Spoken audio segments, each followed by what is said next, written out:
How to turn on sync contacts on Discord. Today guys I will show you how to find your friends on sync contacts on Discord. Today just make sure that you subscribe and you like the video. So let's start. You go first and you open Discord. Then when you open Discord you will just go down and open your profile here.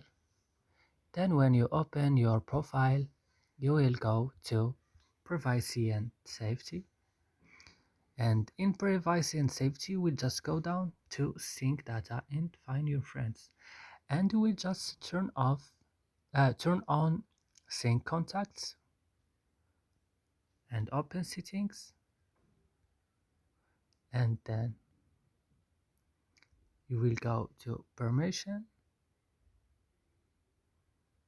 and contacts and click allow, and then you will back, and now you will turn on this option. And that's it guys, I hope this video is useful for you. Don't forget to like and subscribe in our channel, and see you next video.